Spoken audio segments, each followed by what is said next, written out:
que como decíamos, pues todos tienen diferentes tipos de estudios, de trabajo en todas estas áreas de la investigación, del desarrollo, de la farmacología, del manejo de medicamentos, de la farmacoepidemiología.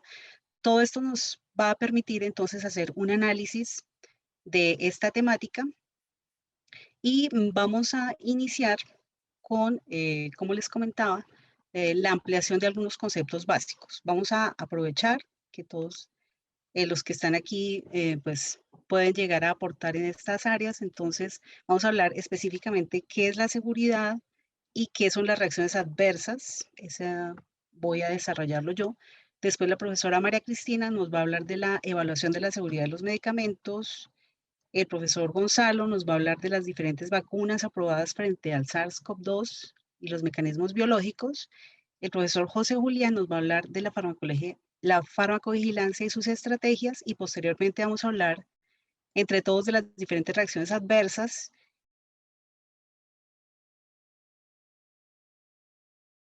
En esta figura vemos un resumen de las diferentes etapas de desarrollo de vacunas y de autorización para la comercialización.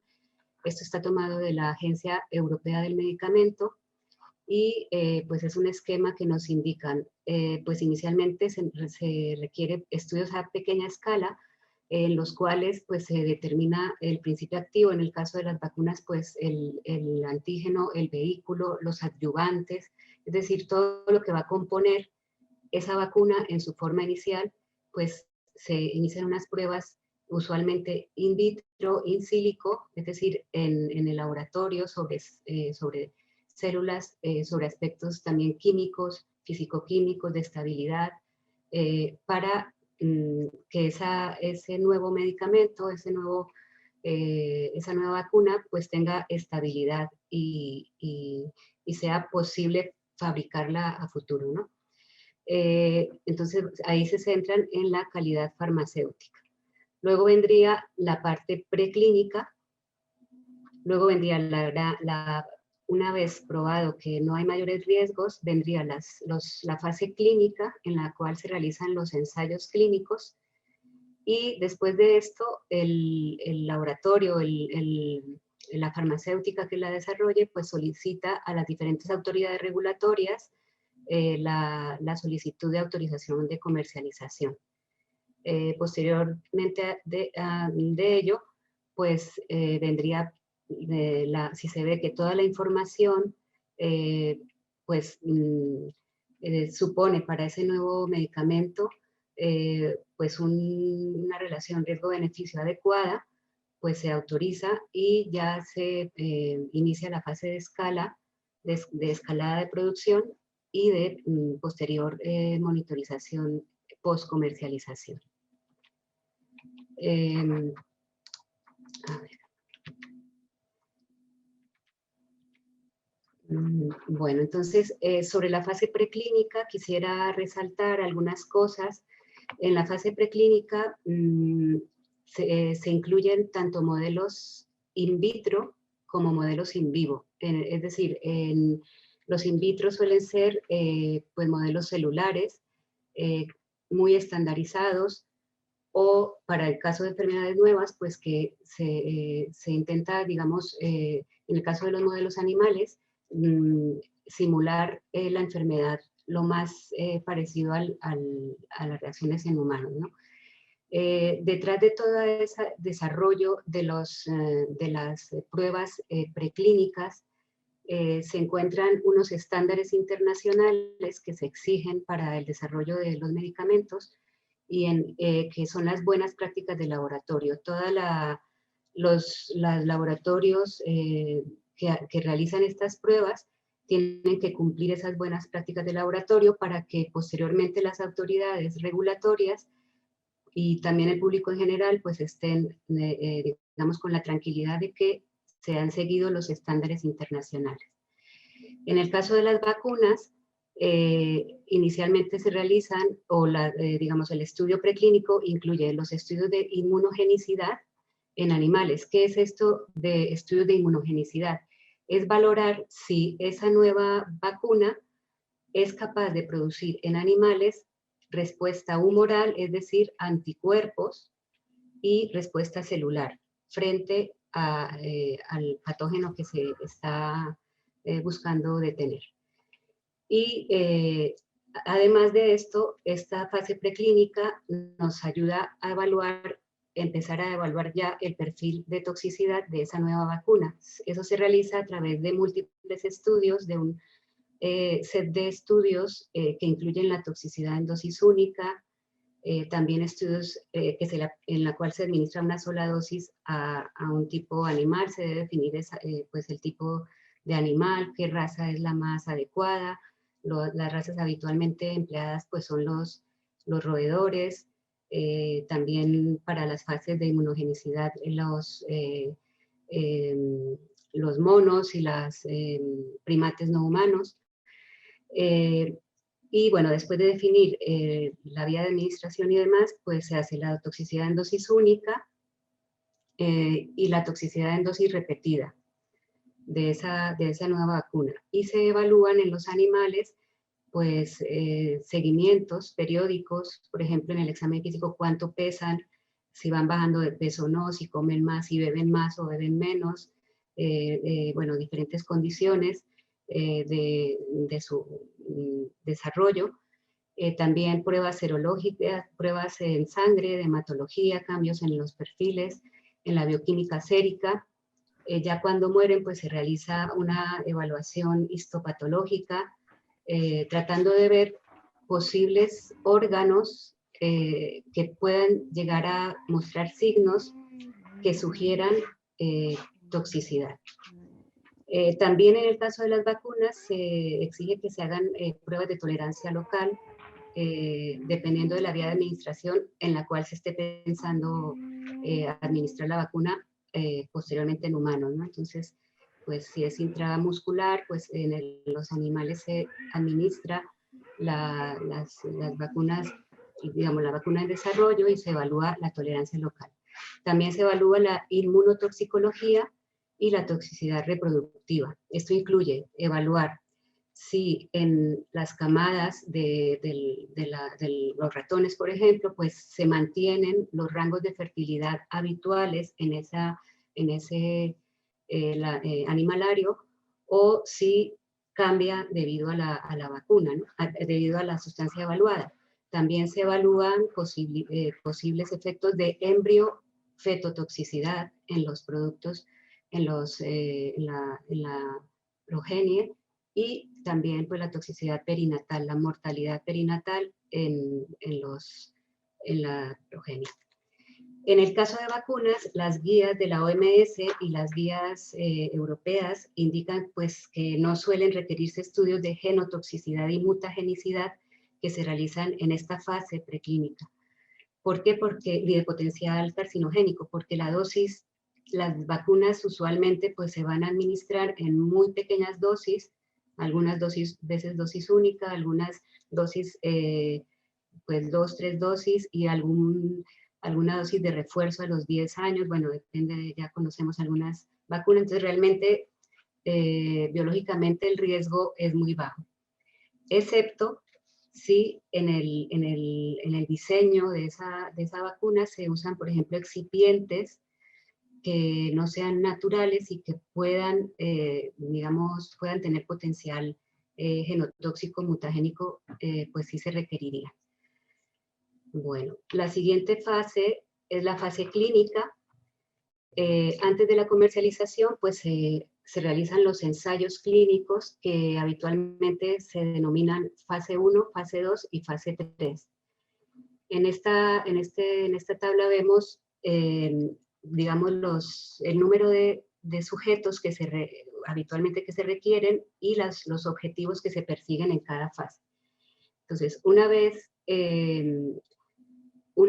se evalúa toda la evidencia preclínica, se solicita a la agencia regulatoria el inicio de los ensayos clínicos.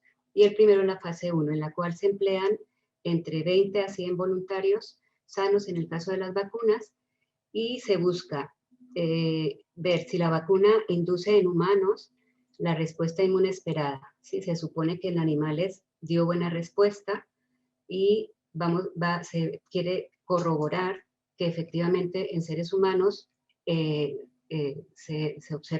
obtiene esa respuesta inmune. Otro aspecto importante en los ensayos clínicos de fase 1 es definir la dosis y el esquema adecuado en humanos que produzca el grado de inmunogenicidad ideal, ¿no?, para la patología. Y también se continúa, digamos, valorando el perfil de seguridad de la vacuna. Se observa si la vacuna es segura para continuar a las fases posteriores, y ya con esa información se pasa a los ensayos clínicos fase 2. Aquí ya se incluyen varios de cientos de voluntarios, y el objetivo en la fase 2 es optimizar la dosis, optimizar la definición de la dosis para ser empleada. En la siguiente fase, el esquema de dosificación, en el caso de vacunas, cuántas dosis son necesarias, y seguir evaluando efectos adversos. En este caso, pues, se verían los más frecuentes, ¿no? Los más frecuentes.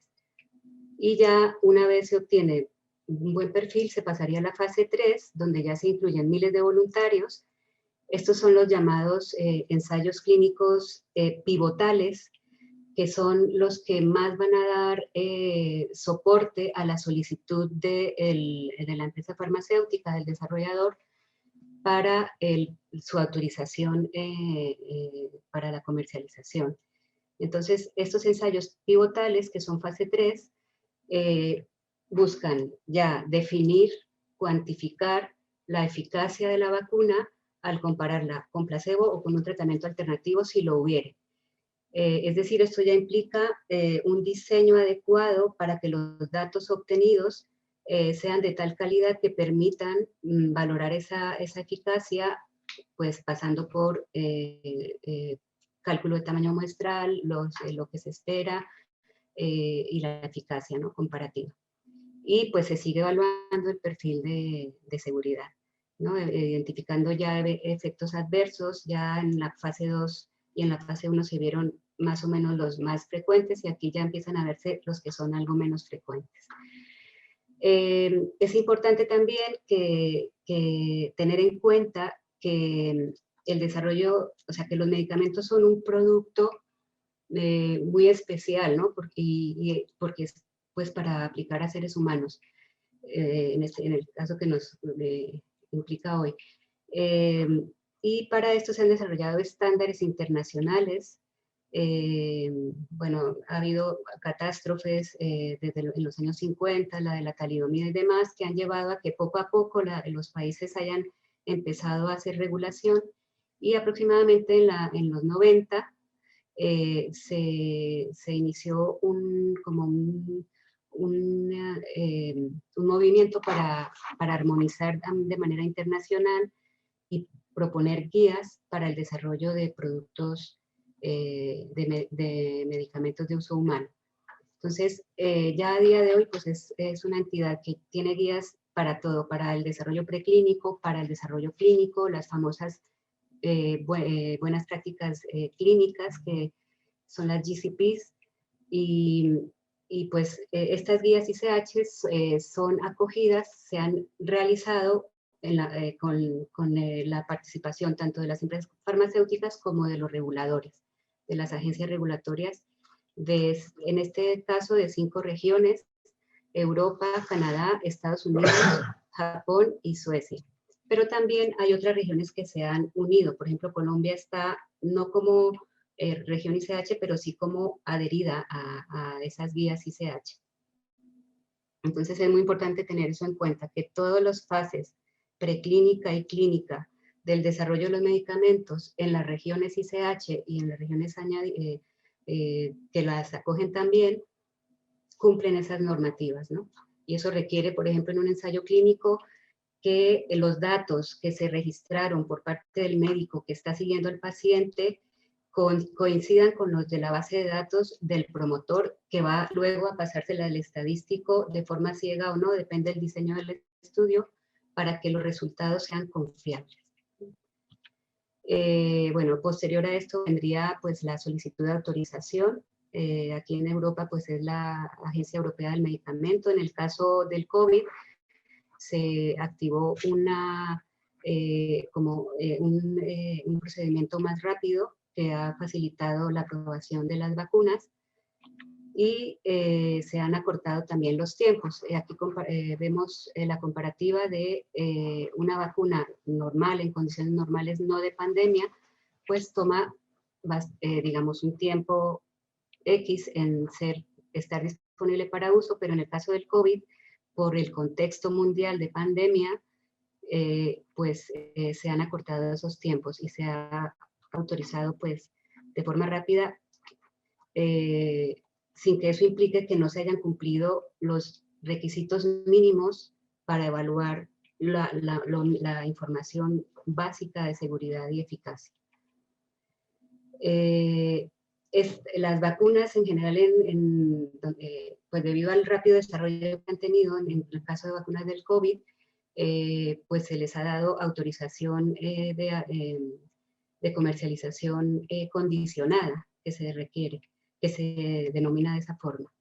Y eso implica una serie de requisitos para la empresa farmacéutica, entrega de informes periódicos con más frecuencia, reporte de cambios en la producción, en las condiciones de producción, de calidad, pero como les digo, la evaluación acelerada de todas formas implica que se han cumplido con las evaluaciones preclínicas y clínicas mínimas y los requisitos ICH. A ver, la vigilancia de las vacunas aprobadas. Entonces, de manera habitual, una vez autorizados los medicamentos, viene la fase, la fase post-comercialización, en la cual se incluyen, entre otros, los ensayos clínicos fase 4, ¿no? que también pues hay esta denominación, ¿no? Pero no todos son ensayos clínicos. En la fase post-comercialización se incluyen varias medidas para vigilar a ese medicamento.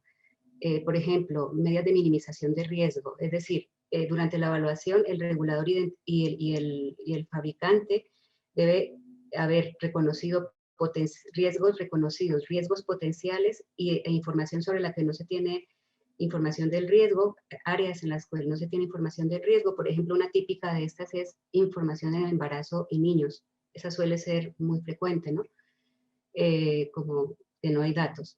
Entonces, en la autorización de comercialización se tienen una lista de medidas para minimizar el riesgo que se acuerda entre la agencia reguladora y la empresa farmacéutica. También, en muchas ocasiones, dependiendo del perfil de seguridad del medicamento, la agencia regulatoria exige estudios de seguridad post-comercialización asociados a la autorización condicional. Entonces, sí o sí los tiene que realizar el promotor y cumplir con los tiempos que se le indican. También, pues, otra parte importante es el reporte de sospecha de reacciones adversas, que viene por parte de los sanitarios, de los ciudadanos y de las empresas farmacéuticas. Todo esto ayuda a detectar posibles señales de seguridad. También pues se implica la valoración científica rigurosa de todos esos datos de seguridad y dependiendo de la evaluación de las señales que se han considerado señales reales, pues ya se toman acciones, o suspender la comercialización, o modificar la ficha técnica, modificar el grupo al que va dirigido, o restringir el uso, o que sea, por ejemplo, prescrito por especialistas y no por todos los médicos, por todos los que pueden prescribir, detener preventivamente la distribución. Bueno, ahí se toman ya acciones dependiendo del tipo de señal y demás. Bueno, y en la pandemia actual, en el caso de la Agencia Europea, pues se emplean actividades a gran escala de monitorización de seguridad de fármacos. Se continúa evaluando, claro, muchos de los ensayos en COVID no han finalizado. Se han hecho, pues los protocolos son planeados a 1 o 2 años. Esos ensayos fase 2, 3 no han terminado todavía. El promotor debe seguir enviando la información a las agencias y se continúa pues la vigilancia de los medicamentos. Entonces, eso ha implicado que tanto las agencias regulatorias inviertan más recursos, desarrollen sistemas para una comunicación y un intercambio de información mejor, mucho más rápido. Usar, por ejemplo, en la EMA también ha empezado a usar datos de práctica clínica real.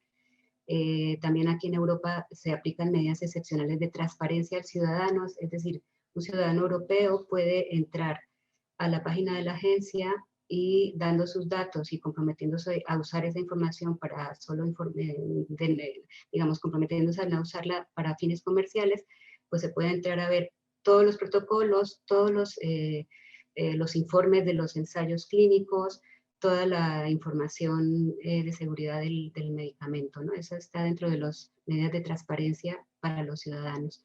Aquí, pues, en Europa tenemos esa ventaja, digamos.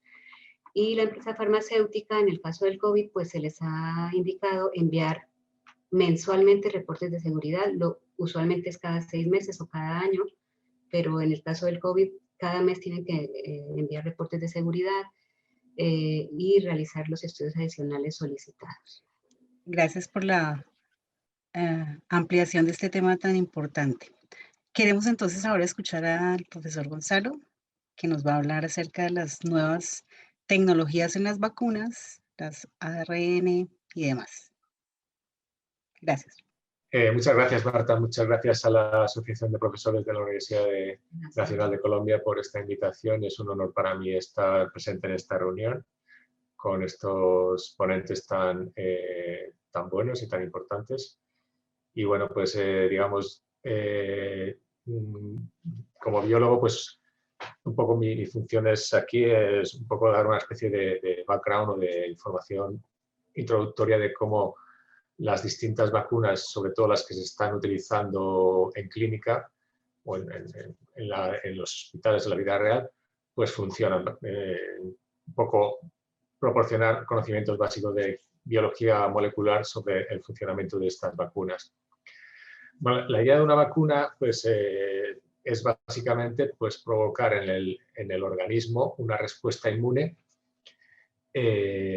mediante un organismo infeccioso, por así decirlo, modificado, o parte de ese organismo se introduce en nuestro organismo y ese organismo que ha sido modificado o esa parte de ese organismo que se está utilizando para generar la respuesta inmune es incapaz de producir una reacción infecciosa. Simplemente pues, obtenemos, digamos, lo bueno del agente infeccioso, pero sin tener lo malo de ese agente infeccioso.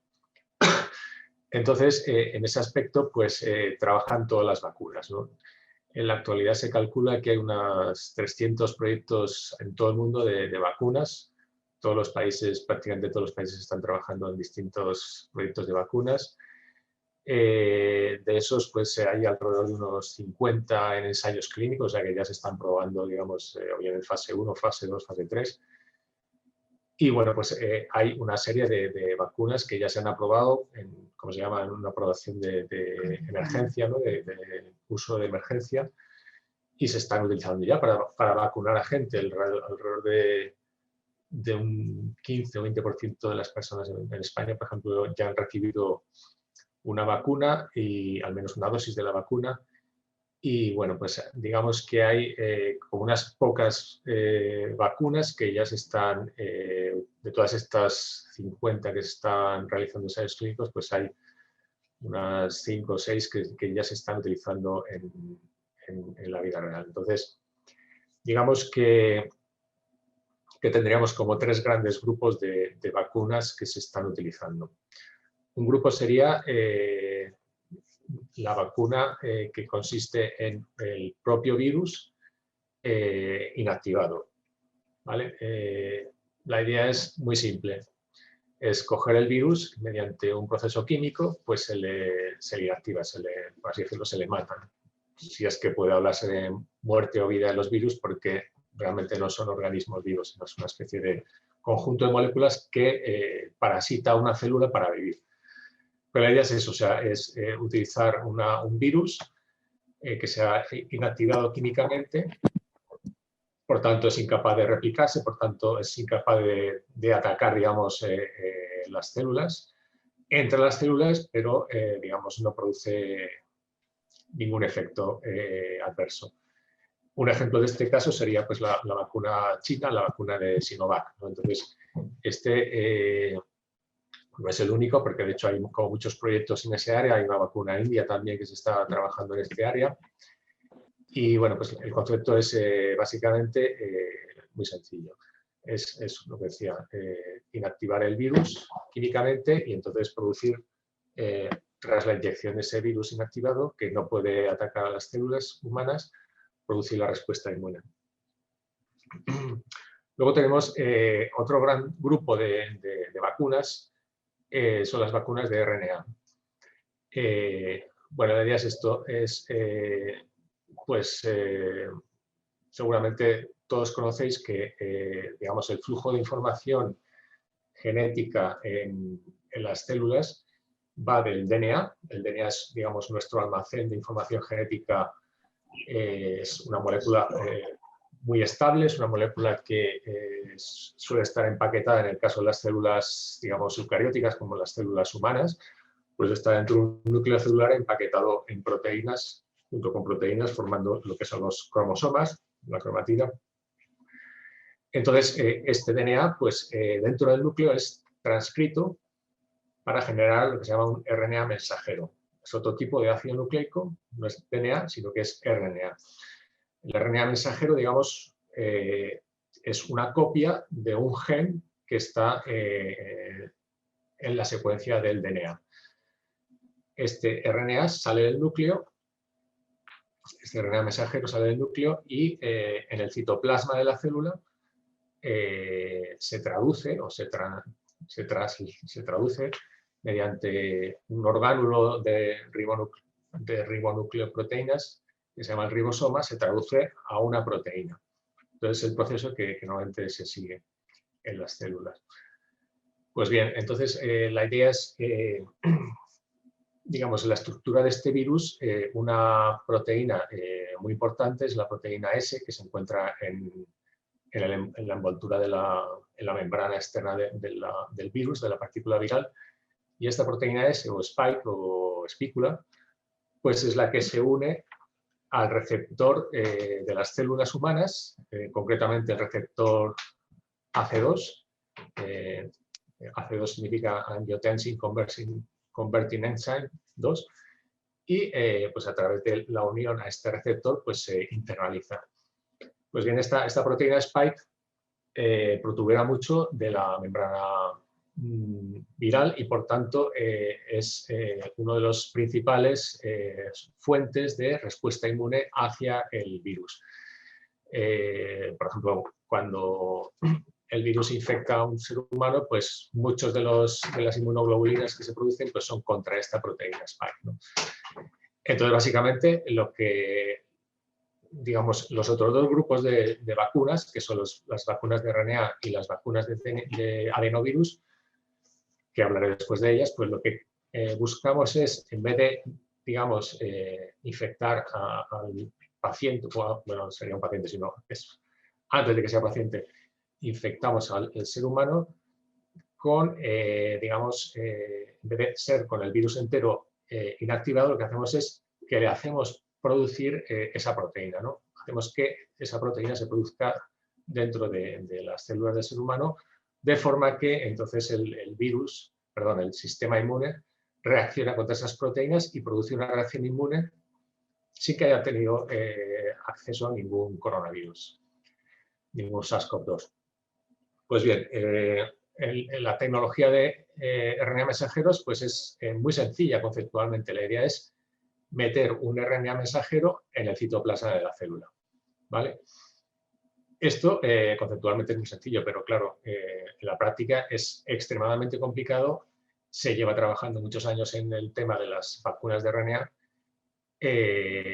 Algunos ensayos clínicos se habían hecho y esto es, digamos, ha sido un éxito el haber podido realizar estas vacunas en un tiempo tan récord y que hayan dado estas eficacias tan grandes que se están observando alrededor del 90%. Entonces, la idea es cómo se mete un RNA mensajero dentro del citoplasma de la célula.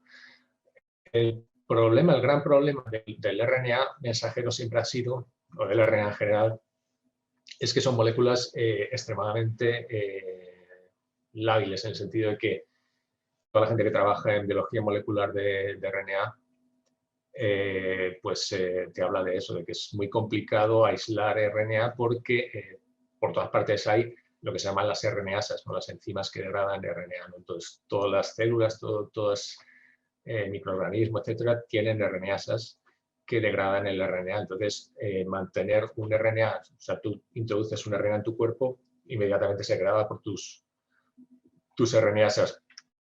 Entonces, lo que hace esta gente, las vacunas que están produciéndose, que están utilizándose de RNA, lo que han hecho es, digamos, inmovilizar o absorber estas moléculas de RNA mensajero en una matriz lipídica, una matriz de moléculas grasas, ¿no?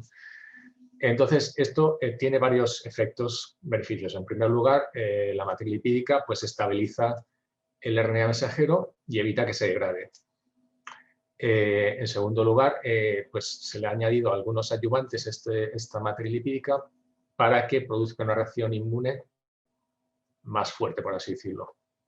Y en tercer lugar, pues digamos, la membrana celular está compuesta de este tipo de moléculas también grasas, ¿no? Entonces, esta matriz lipídica de la vacuna interacciona, o digamos, se funde con la membrana de la célula, de forma que el RNA mensajero entra en citoplasma.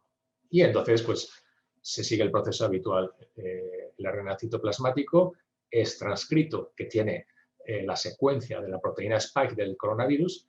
Este RNA citoplasmático se transcribe para dar lugar a la proteína spike, que entonces se presenta se externaliza en la membrana celular humana, y entonces, bueno, desencadena una respuesta inmune muy potente, ¿no?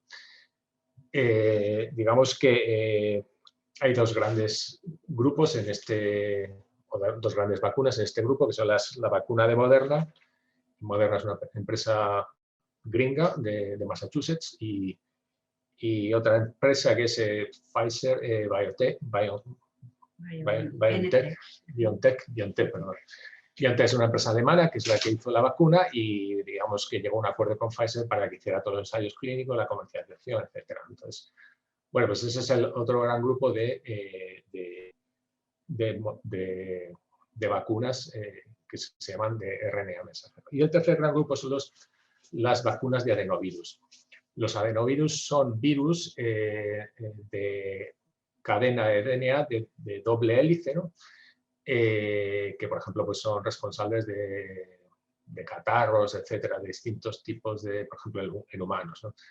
Entonces, pues aquí lo que se hace es que se utilizan virus, adenovirus, de forma que, claro, como son virus que actúan sobre células de mamíferos, por ejemplo, pues entran en las células, ¿no? Pero estos virus han sido modificados, son virus, por así decirlo, artificiales, ¿no? Son virus en los cuales, en este caso, en estas dos vacunas, lo que se ha hecho es quitarles toda su capacidad de replicación, ¿no?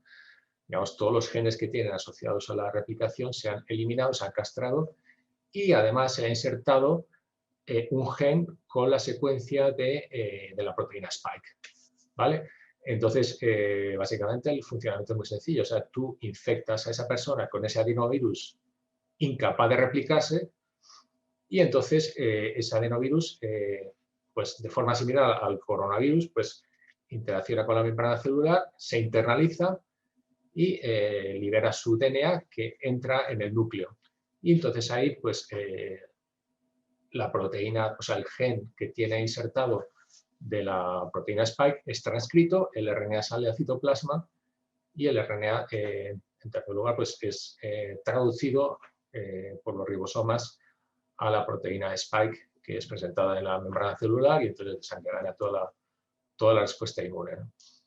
Entonces, digamos, hay dos grandes vacunas, dos grandes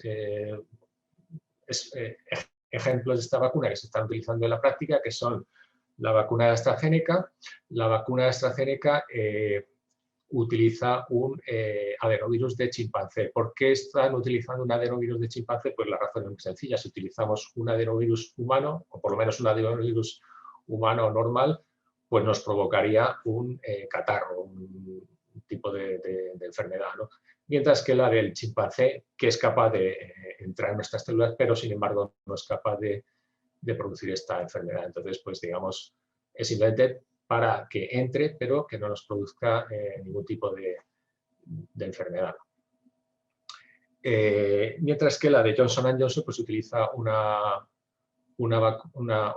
adenovirus humano, pero está modificado para que no produzca, bueno, es una variante que no produce, digamos, ni catarros ni nada de esto. Hay otra muy relacionada con estas, que es la de Rusia, la Sputnik, que esa son dos adenovirus humanos. Esa es bastante interesante, la idea está de utilizar dos adenovirus. ¿Por qué? Pues porque a veces con las reacciones inmunes, cuando tú, por ejemplo, administras un medicamento, por ejemplo, a una persona le produce una reacción inmune, la primera vez que lo toma, pues se produce esa reacción inmune, pero digamos no tiene ningún efecto en la salud. Pero sin embargo, en la segunda vez que lo toma, se produce una reacción anafiláctica. Entonces, para evitar este tipo de problemas, se utilizan dos adenovirus humanos diferentes, de forma que, pues en el caso de que se produjera esa reacción inmune contra el virus, pues en la segunda, digamos, dosis de este adenovirus, pues como es diferente, pues no se produciría esta reacción tan extrema, ¿no? Y bueno, son, digamos, desde el punto de vista de la eficacia, pues tanto las de Pfizer como las de Moderna, Johnson & Johnson, AstraZeneca, pues tienen eficacias muy buenas. O sea, se calcula que para la primera dosis pues alrededor de 60-70%, mientras que ya la segunda dosis pues llega a lo mejor al 90%, etc. Hay muchos, se están haciendo muchos ensayos, se están haciendo muchos estudios en este aspecto.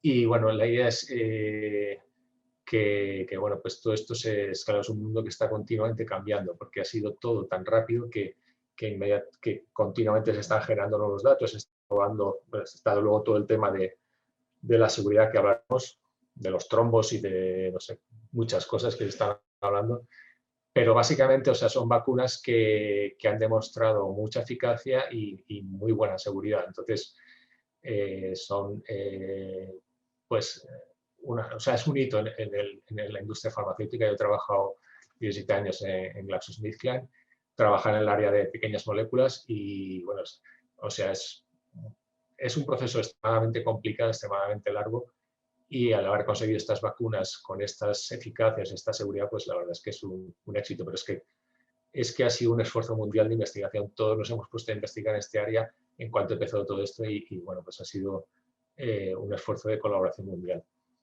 Luego, pues ya simplemente para cerrar, pues quería mencionar algunos otros esfuerzos que se están haciendo de otras vacunas, ¿no? Por ejemplo, hay un tema muy interesante que son las vacunas con proteínas. O sea, es simplemente una idea incluso más sencilla que la de los RNAs mensajeros, es meter en el organismo la proteína Spike directamente, ¿no? Entonces, pues de nuevo con matrices lipídicas y tal, pues se inserta la proteína en la membrana celular y entonces se consigue generar una respuesta inmune. Digamos, todas estas nuevas vacunas están siendo testadas, están siendo probadas y pues es posible que empezamos a obtener nuevas opciones de vacunación diferentes de todas estas que hemos tenido hasta ahora. Y bueno, también es importante citar que se están, digamos, que están ya en fases muy avanzadas moléculas pequeñas, que son compuestos orgánicos pequeños, digamos, porque esto es todo el mundo de las vacunas. O sea, la idea de las vacunas es que previene tu enfermedad.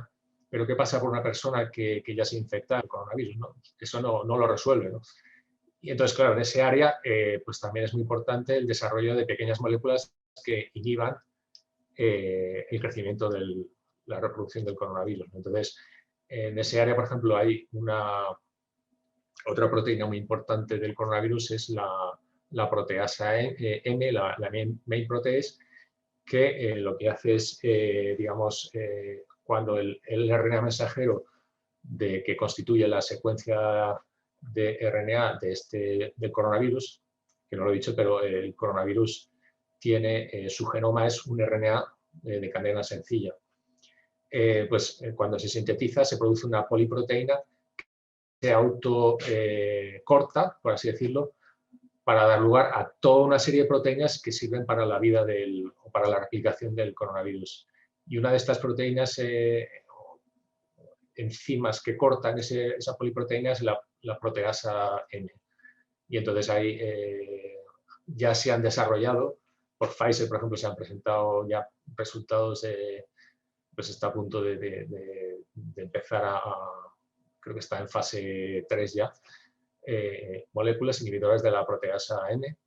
Y bueno, pues también nuestro grupo estamos trabajando en desarrollar inhibidores mediante técnicas computacionales, ¿tal?, para inhibir la proteasa M y también para la RNA polimerasa RNA dependiente, que es la que, digamos, replica el ácido nucleico del coronavirus. Y bueno, pues eso es todo. Muchísimas gracias, Gonzalo. Bueno, entonces sí, para finalizar esta ambientación, esta aclaración de términos y de conceptos, vamos a tener ahora al profesor José Julián López Gutiérrez, que nos va a hablar acerca de la farmacovigilancia y sus diferentes estrategias. Bueno, muchas gracias a la profesora Marta por la organización del foro, a PUM por también el apoyo a esta difusión, y como lo menciona la profe, esta es una mirada diferente. Yo quiero darle ese toque diferente para los que han escuchado o los que conocen del término farmacovigilancia e ir un poco más allá, porque creo que estamos un poco alejados de lo que realmente se quiere. Bueno, entonces lo primero, como en todo caso, y uno como docente, pues siempre arranca por los aspectos de lo que es la definición. Entonces, pues la Organización Mundial de la Salud, pues es el ente rector que generalmente establece este tipo de conceptos, y pues generalmente son acogidos por todos los países miembros. Pues mientras ustedes leen en pantalla la definición, porque no me gusta hacerlo, es simplemente decirle que, como lo mencionaba la doctora María Cristina, o sea, las vacunas tienen un par de particularidades que los diferencian del resto de los medicamentos. En primer lugar, se aplican a personas que no tienen enfermedad, o sea, es para prevenir la enfermedad. Entonces se administra a personas sanas y eso hace que, pues, digamos, cualquier cosa que pueda suceder es pasar de sano a enfermo, y por eso es tan importante el aspecto de la vigilancia de los peligros que tienen implícitos, no solamente las vacunas, sino en general todos los medicamentos. Pero lo otro también muy importante es que las vacunas se van a administrar a muchísimas personas, ¿sí?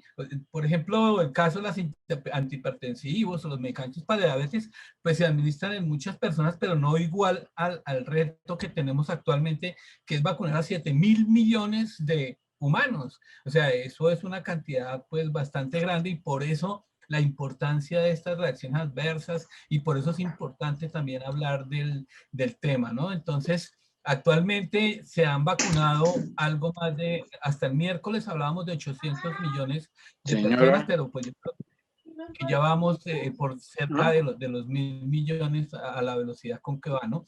Entonces, la cantidad de personas que actualmente se ha vacunado es bastante grande, y pues más adelante vamos a discutir precisamente esto que mencionaba la profesora Marta al inicio de la presentación de este foro, ¿no?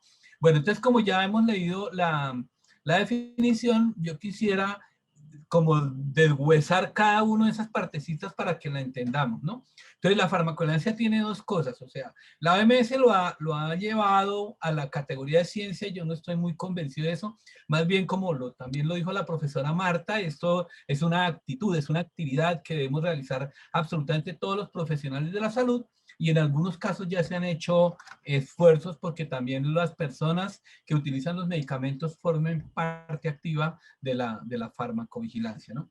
Entonces realmente son actividades, es una actitud. ¿Y qué implican esas actividades? Primero, identificar los peligros. Ya vamos a ver más adelante cada una de esas cosas. Pero es importante identificarlo. Esto se puede hacer a través de vigilancia activa o vigilancia pasiva. Entonces la pasiva, pues es yo espero que me activan, o activa, yo ir a buscarlo, ¿no? Esa es la gran diferencia y eso es lo que caracteriza esos dos tipos de vigilancia. Lo otro que tenemos que hacer es valorar. También ya es una cuestión que nos mencionaba la profesora Marta, y es la valoración entre el riesgo y el beneficio. O sea, fíjese que por ejemplo, los medicamentos para el cáncer, los peligros que tienen, los efectos adversos que tienen son bastante marcados, ¿no? O sea, se le cae uno el pelo, le da náuseas, se le disminuye las células en la sangre, etcétera. Si esas mismas reacciones adversas las tuviera un medicamento, por ejemplo, para la hipertensión o para el dolor, eso jamás se podría poner al público, ¿no? Entonces, por eso es importante decir, bueno, ¿qué me da esto y cuál es el peligro al cual yo me voy a exponer? Y dependiendo de eso, entonces es que se hacen, también la profesora María Cristina hablaba de ese tema del balance riesgo-beneficio para poder ser aprobado por una agencia regulatoria. Es el entendimiento, o sea, estoy cogiendo cada palabreja de la definición para tratar de explicar la actividad completa de la farmacovigilancia. Entonces, el entendimiento es evaluar, o sea, ¿por qué pasó esa reacción adversa? ¿Por qué se le presentó a esta persona y no a la otra persona? Esa parte es muy importante y ahora más adelante también vamos a ver a qué se refiere eso. Y finalmente la prevención, es decir, que no vuelva a ocurrir, que si a esta persona le dio, por favor, que ojalá y no me vuelva a ocurrir esa misma reacción en más personas, sino que la farmacovigilancia debe ser capaz de identificar precisamente esos riesgos y evitar que esa reacción vuelva a suceder. Ahora, ¿qué debemos vigilar? Aquí creo que es donde se nos complica un poco porque aquí habla de efectos adversos, ¿sí? Y la profesora Marta nos ponía en su primera diapositiva la definición de reacción adversa. Entonces, la OMS por un lado define reacción adversa a medicamento, pero en la definición de farmacovigilancia coloca efecto adverso. Entonces uno se pregunta, ¿será que son sinónimos? La verdad, pues, yo no estoy tan seguro si sí o si no, pero bueno. Y lo otro es la última palabra, que es el problema relacionado con medicamento, que pues es el que finalmente causa muchísima polémica, porque ni la OMS ni nadie ha establecido que hay un problema relacionado con medicamentos. Entonces, cada país, cada grupo de investigación establece que un PRN es esto y da su propia definición, y no ha habido como consenso frente a eso. Y entonces, creo que lo más importante, y esto es lo que nos ha desviado precisamente de la farmacovigilancia, es que por estar discutiendo si esto es igual, si es diferente, si debo reportar esto o aquello, nos hemos olvidado de lo más importante, que son los riesgos. Entonces ya lo decía también la profesora Marta, perdónenme, me agarro de todas las charlas que ya hicieron, y es que todos los medicamentos tienen un peligro asociado, ¿sí? La idea entonces es identificar cuáles son esos factores que pueden incrementar la probabilidad que se presente ese daño, ¿no? Yo les digo, una piscina, por ejemplo, tiene un peligro, que la gente se ahogue. ¿Cuáles son los riesgos? Que la gente no sepa nadar, que no haya un piscinero, que no haya elementos de seguridad, que no haya luz, que la piscina sea muy honda, que la persona entre en estado de embriaguez. Todos esos son riesgos. El peligro está latente ahí, pero hay unos riesgos. Y lo mismo pasa con las vacunas. O sea, hay unos peligros que son, digamos, inevitables, no solamente en las vacunas del COVID, sino en todas las vacunas, ¿sí? Y lo que nosotros deberíamos saber a evaluar cuáles son los peligros, perdón, los riesgos. Ya también el doctor Gonzalo nos hablaba del caso de los eventos trombóticos que se han presentado, ¿sí? Entonces, bueno, se han presentado, ¿y cuáles son los factores de riesgo? O sea, no se ha mencionado que eso se ha presentado solamente en mujeres y en mujeres jóvenes. Entonces, si yo ya identifico cuál es el grupo de riesgo, pues yo no le voy a dar esa vacuna a ese grupo de riesgo. Pero si nos ponemos solamente a reportar los eventos tromboembólicos, pues nunca vamos a hacer absolutamente nada para eso. Y lo último de esta definición es saber si los errores de medicación son o no competencia de la farmacovigilancia. Bueno, ya la misma Organización Mundial de la Salud, a través de este documento y la Agencia Europea del Medicamento también, han reconocido que los errores de medicación son también competencia de la farmacovigilancia. Ahora, más adelante voy a mostrarles cuál es la diferencia entre uno y otro. Entonces, ¿qué es realmente entonces cuál es la actividad de la farmacovigilancia? Entonces, lo primero es diferenciar lo que es el peligro de lo que es el riesgo, ¿sí? Aquí ustedes a su derecha de la pantalla van a encontrar, los diferentes términos que existen en farmacovigilancia y finalmente las personas encargadas de los programas no saben si reportar reacciones adversas, eventos adversos, problemas relacionados, errores, etcétera, ¿sí? Entonces, digamos que para tratar de entender eso, pues digamos que yo lo divido en dos cosas. Primero es el peligro. ¿El peligro qué es? La capacidad de producir daño. Recuerden la piscina. O sea, la piscina tiene un peligro que es la capacidad de que alguien se pueda ahogar allá, ¿vale? Entonces, los medicamentos también tienen sus peligros, ¿sí? ¿Cuáles son los peligros? Hay dos tipos de peligros. Desde lo individual tenemos unos peligros biológicos, que es lo que nosotros llamamos que la ronchita, que la fiebre, que el dolor, que el vómito, que la disminución en las células sanguíneas, etc. Pero también hay unos peligros emocionales, ¿no? Que nos puedan afectar en la psiquis, como en los casos de, por ejemplo, antineoplásicos que nos dicen, este medicamento le va a funcionar y la persona se nos muere al otro día. Eso pues nos deja que pues teníamos mucha esperanza en el medicamento y no funcionó. Y desde lo colectivo, los medicamentos también tienen la potencialidad de causar daños sociales y daños económicos, los cuales voy a más adelante a mencionarles, ¿vale? Y la otra palabra es el riesgo, que era también lo que les había comentado en la diapositiva anterior. Peligro, capacidad de producir el daño, o sea, piscina, capacidad de que las personas puedan ahogar. Y riesgos son aquellos factores que van a incrementar la probabilidad de que estos daños se vayan a manifestar en una persona, ¿vale? Y ya pues hablando en términos de riesgo, podemos decir que tiene varios componentes de los cuales nosotros solamente vamos a poder manejar uno de ellos, que es la vulnerabilidad. La probabilidad es un aspecto estadístico también, qué pena con la profesora Marta, le robo ahí, ella nos mostraba raras, frecuentes, muy frecuentes, comunes, etcétera. Esa es la probabilidad de que aparezca una reacción adversa, ¿vale? Y eso ya está establecido y ya se conoce y nosotros no podemos modificar ese riesgo, esa probabilidad, perdón. La magnitud también nos decía la profesora, que puede ser leve, moderado o severo, eso tampoco lo podemos manejar. Entonces, ¿qué podemos manejar nosotros? La vulnerabilidad. ¿En qué, qué es eso de la vulnerabilidad? Pues tiene dos puntas. La primera punta es que la vulnerabilidad tiene que ver con el grado de exposición, o sea, cuántas personas están expuestas a ese medicamento. Pues ustedes se podrán imaginar entonces en este momento la cantidad de personas que están expuestas a las vacunas, o sea, la vulnerabilidad es grande en el caso de las vacunas porque pues hay muchas personas que van a estar expuestas a ese medicamento. ¿Y qué puede pasar cuando hablamos de estabilidad? Que el medicamento no se utilice adecuadamente, ¿sí? O sea, por ejemplo, que se esté, digamos, la vacuna no se ensayó en mayores de 80 años. Y en Colombia se comenzó a vacunar a los mayores de 80 años. Entonces nosotros no sabemos qué va a pasar ahí, ¿sí? Tampoco nunca se probó en personas que ya habían tenido la enfermedad. Entonces no sabemos qué va a pasar ahí. Entonces hay muchas, por las embarazadas, ahí estamos en eso. Los lactantes, etcétera, todo esto, pues, digamos, hay muchas otras situaciones que estamos, digamos, a ciegas. Vamos a esperar a ver qué pasa. Cuando se hizo la autorización de emergencia de estos medicamentos, llevan hasta ahora 3 meses de seguimiento clínico, cuando realmente el tiempo debería ser más largo, pero por asuntos de la emergencia tocó hacerlo de esa manera. Bien. Pero la otra punta de la vulnerabilidad está en las fallas o en las omisiones o en la deficiencia que se presenta cuando se manejan los medicamentos. Por ejemplo, que no se descongele adecuadamente, que se administre no intramuscular, sino se le vaya intravenosa o subcutánea, que, por ejemplo, se coloque un diluente que no debe ser, etcétera, etcétera. Entonces, todos esos son errores de medicación que pues pueden también afectar la seguridad del medicamento.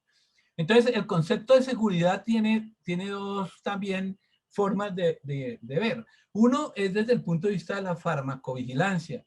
Entonces, recuerden que las reacciones adversas son inherentes al medicamento. Yo no le puedo quitar la probabilidad de un sangrado cuando una persona está consumiendo warfarina, porque eso es propio de ese medicamento, es suyo y no lo podemos quitar. Entonces, lo ideal en esos casos siempre va a ser identificar cuándo el medicamento no se está utilizando de una manera adecuada. Y eso es esa es una de las actividades que debe hacer la farmacovigilancia y que no está haciendo. O sea, nosotros nos estamos enfocando en esta parte individual, evaluar a quién le dio la ronchita, a quién le dio las náuseas, quién estuvo con dolor de cabeza, etcétera. Pero estamos olvidando el cómo se están utilizando los medicamentos, que es lo que nos va a ayudar a hacer otras actividades que ya también les voy a mencionar. Y la seguridad vista desde el punto de los errores de medicación, aquí es un poco más complicado porque recuerde que errar es humano y por lo tanto está implícito en la naturaleza humana y pues siempre se van a presentar, ¿no? Entonces, digamos que para resumir toda esta parte que les acabo de mencionar, la farmacovigilancia, ¿qué se debe reportar en farmacovigilancia? Sí, las consecuencias adversas de los medicamentos, que pueden ser las reacciones adversas a medicamentos ya definidas como lo mencionaba la profesora Marta al inicio, y también debemos reportar los daños. Ojo, porque el daño es diferente a la reacción. La reacción adversa es inherente al medicamento y aún así si utiliza el medicamento adecuadamente puede aparecer, ¿sí? Mientras que el daño se da generalmente por un error, ¿sí? Si una persona en vez de administrar la vacuna por vía intramuscular la administra por vía intravenosa, eso ya no es una reacción adversa. El medicamento no está diseñado para ir por vena, sino para ir en el músculo. Entonces, ya hablamos de esos daños y el daño también está más asociado a los aspectos sociales, como por ejemplo el caso de los opiáceos, la adicción, o biológicos como la resistencia antimicrobiana, la intoxicación, etcétera, o económico, que es el que en este momento es el principal daño que tenemos nosotros. O sea, los países pobres, nosotros los países que no tenemos tecnología de desarrollo, tenemos que estar recibiendo en este momento las limosnas de lo que dejan los países ricos respecto a las vacunas. Y entonces, pues, eso trae consecuencias porque finalmente, querámoslo o no, la única solución en este momento para la pandemia es la vacuna. Pero pues como no pertenecemos al grupo de los ricos, pues nos toca esperarnos a que nos produzcan y sabrá Dios cuándo terminaremos de hacerlo, ¿no? Entonces fíjense que los estados, es decir, los gobiernos aportaron plata. Colombia aportó algo así como 240 millones de dólares para la iniciativa COVAX, ¿sí? Y después de eso, los laboratorios la fabrican y nos la venden a nosotros. O sea, nosotros le damos la plata para que ellos la desarrollen y después nos la venden a nosotros a unos precios que no quiero mencionar porque no es tema de esta charla, ¿vale? Entonces, ¿qué debemos entonces evaluar? Bueno, aquí aparecen la clasificación de la magnitud del daño, que es leve, moderado, severo, que aplica para la RAM también. ¿Y qué debemos entonces evaluar o valorar? Las causas, o sea, ¿por qué se produjo la RAM o por qué se produjo el daño? Entonces eso puede ser por un uso adecuado, es decir, así yo la utilicé bien, fíjense que la vacuna así se utilice bien, hay personas que les da las famosas reacciones de reactogenicidad, que son las mialgias, el dolor muscular, la fiebre, el malestar general, náuseas, cefalea, etcétera, así se utilice bien, ¿vale? Pero también puede ser que no se esté usando adecuadamente y eso es lo que nos produzca la RAM. Entonces, eso es lo que nosotros tenemos que, en farmacovigilancia, hacer esa valoración, hacer esa evaluación. Pero también tenemos que evaluar los errores, ¿sí? Y ustedes se dan cuenta acá como yo coloco en errores una IN entre paréntesis, o sea que los errores son evitables hasta cierto punto, pero mientras sean dependientes de seres humanos, pues eso será inevitable. O sea, la idea es llevarlos hasta un mínimo aceptable, pero siempre estará pendiente la posibilidad de que se cometa un error porque es una actitud humana. ¿Y qué deberíamos vigilar? Deberíamos vigilar los problemas relacionados con medicamentos. Aquí tenemos, por ejemplo, publicidad, la relación entre la industria farmacéutica y los médicos, la falta de guías de práctica clínica, los problemas en el etiquetado y empaque, la formación académica de los profesionales, la presión asistencial hoy en día, por ejemplo, esa es una de las cosas más graves. Una enfermera tiene que atender 40 pacientes y pues realmente esto no va a funcionar. Un médico tiene que doblarse o triplicarse de turno y fuera de eso no le pagan y después dicen que son héroes y realmente son, además de eso, son personas que trabajan gratis. La amplia rotación de profesionales en las instituciones. En fin, toda esta cosa pues son cosas que hay que vigilar y hay que tener en cuenta a la hora de hacer farmacovigilancia. O sea, farmacovigilancia no es, ay, mira, a este señor le salió una ronchita, entonces yo lo anoto aquí en el reporte y se lo mando al INVIMA y ahí acabó todo el proceso. No, pues realmente esto va mucho más allá. Entonces, para finalizar, pues quiero decirles, la farmacovigilancia tiene 4 actividades importantes a desarrollar. Tenemos que identificar peligros y riesgos. Tenemos que estos son los peligros que ustedes pueden ver ahí, ¿no? La intoxicación, reacción adversa, resistencias, uso ilegal. Eso es algo que por lo menos hasta el momento no se ha visto, si ha habido contrabando, adulteración o falsificación de vacunas. Eso no está lejos y hay que vigilar con mucho cuidado esto, pero el riesgo está latente de que eso suceda, ¿no? También debemos evaluar esos riesgos mediante estas herramientas que ustedes ven en pantalla. No las detallo porque hay personas que no las conocen, pero pues hay que evaluarlas. Hay unas herramientas para eso. Luego tenemos que tomar medidas para que no vayan a volver a ocurrir o al menos para minimizar los daños, ¿no? Entonces, pues si yo veo que se me ahogó en la piscina un niño, pues la idea es que nunca deje entrar a un niño solo a una piscina, por ejemplo, ¿sí? Esa es una medida que yo tengo que tomar para evitar que vuelva a suceder el problema, ¿no? Y finalmente, comunicar estos riesgos, que es algo que también en este momento está un poco atrasado. O sea, realmente nosotros lo que estamos haciendo es comunicar los peligros que hay, pero no los riesgos que hay. Entonces, como les decía yo, riesgos son utilizar las vacunas en las personas que nunca fueron incluidas en los ensayos clínicos. Ahí no sabemos qué va a pasar. O sea, realmente una persona de 90 años tiene una condición que llama inmunosenescencia, es decir, que por ejemplo su sistema inmune ya no trabaja de la misma manera y posiblemente esa persona no vaya a hacer una seroconversión adecuada o vaya a ser en Noruega y no recuerdo qué otro país de los Países Bajos. Al comienzo hubo algo así como 40 adultos mayores que fallecieron por culpa de la reacción adversa que tenía la vacuna. Entonces, todas esas cosas son las que se quedaron por allá y muy pocas personas conocíamos porque estamos metidos en el tema de la farmacovigilancia. Pero al público en general no se comunican esto y debe ser, como también lo mencionaba la doctora María Cristina, lo más transparente posible para que todo el mundo tenga acceso, pero sobre todo para que no se generen esas cadenas de las redes sociales con cuentos raros. O sea, mi invitación es, ojo, mire todo lo que nos contó la doctora María Cristina que hay que hacer para sacar una vacuna al mercado. Eso, como dicen en mi pueblo, eso no es soplar y hacer botellas, sino que tiene un desarrollo tecnológico, científico, un esfuerzo grandísimo para desarrollar una vacuna. Y eso no es... A mí me llegó un WhatsApp diciéndome que la vacuna de tal manera diseñada para matar al 90% de la población. Yo digo, si hay 800 millones de personas vacunadas a la fecha, el 90 sería 9 por 8, 72, 720 millones de muertos por la vacuna. No he escuchado eso en ningún noticiero momento, ¿no? Entonces sí hay algo que tiene que ver con eso, que lo voy a dejar para la discusión de cuáles son la frecuencia y de qué hay detrás de cada una de esas de esos peligros que se han reportado dentro. España por lo menos tiene un programa de farmacovigilancia en COVID que está reportando, no recuerdo la periodicidad, pero es bastante frecuente, no sé si es semanal o mensual, y cualquier persona puede acceder para mirar cuáles son los eventos adversos que se ha presentado. Lo de Colombia lo hablaremos después en la charla, en la discusión.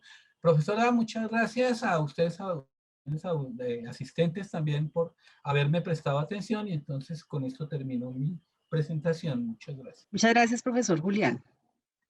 Bueno, entonces acabamos de terminar la primera parte de la tertulia, que es la contextualización y la explicación de términos generales, para que todos pues tengamos una idea de lo relacionado con la seguridad de las vacunas. Vamos a pasar a la segunda parte, que tiene que ver ya específicamente con algunas preguntas que nos hemos hecho alrededor de la seguridad de las vacunas contra el COVID-19. La primera de ellas es relacionada con la autorización de emergencia o condicional que han recibido estas vacunas y las implicaciones que esto tiene. Ya la profe María Cristina pues, nos ha explicado en forma muy didáctica lo que es una aprobación de emergencia, pero quisiera escuchar más sobre lo que eso va a implicar a mediano, a largo plazo, en, en un uso de un medicamento que, como lo decía el profe Julián, pues es de grandes proporciones, es algo que está llevando a muchos millones de personas que están ya vacunadas en este momento, pero pues el hecho de que sea aprobado en forma de emergencia, ¿qué implicaciones podría tener? Quisiera escuchar a los panelistas. Profe, me gustaría comenzar solamente para reforzar lo que nos dijo la doctora María Cristina.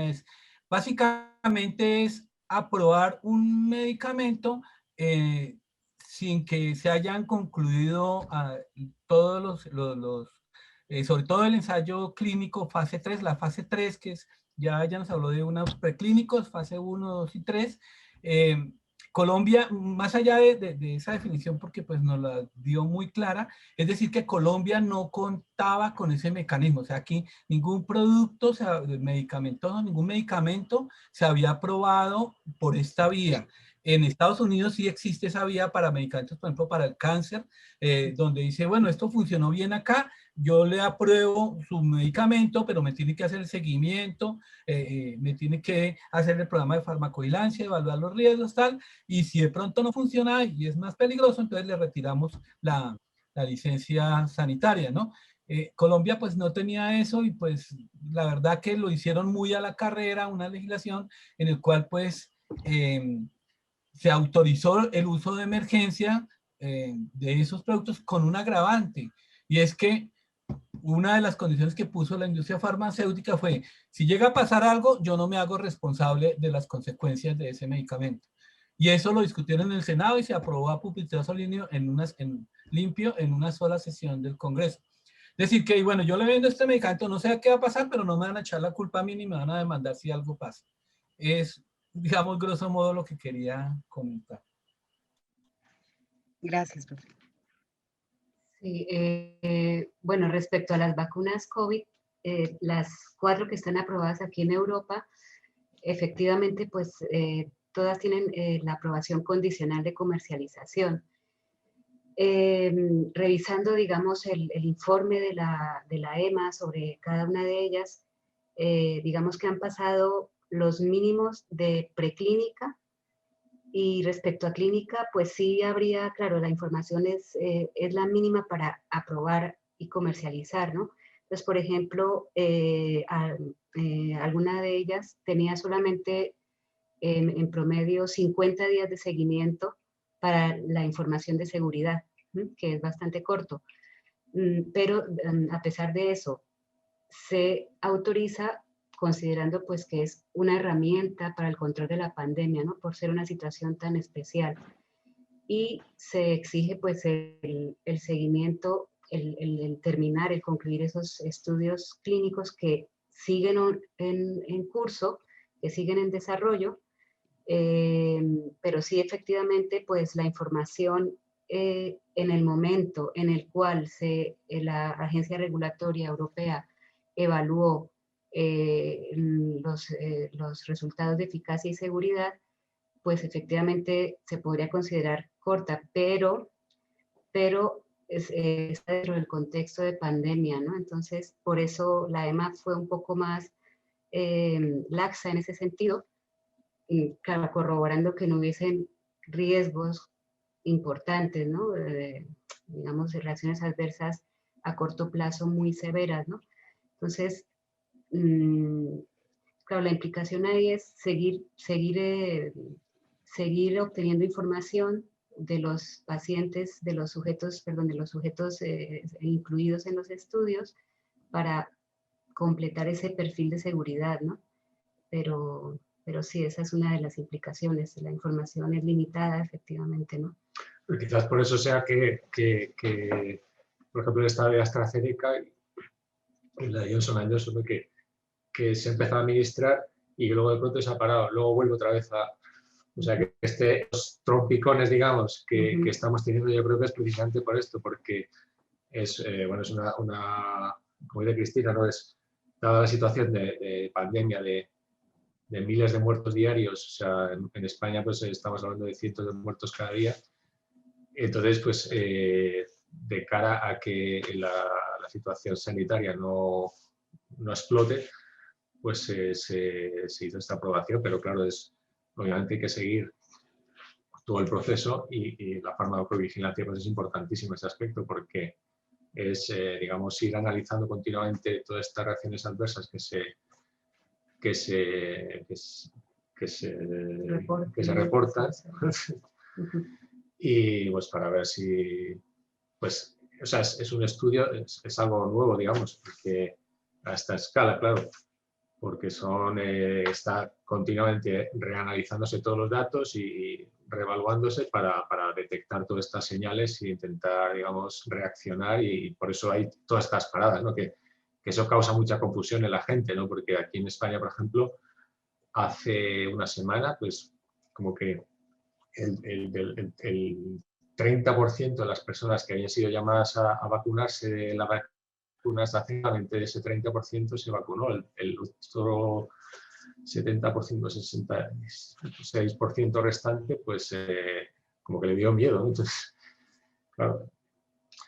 Pero bueno, pues es lo que hay, o sea, es una situación muy, muy compleja, ¿no? Y pues...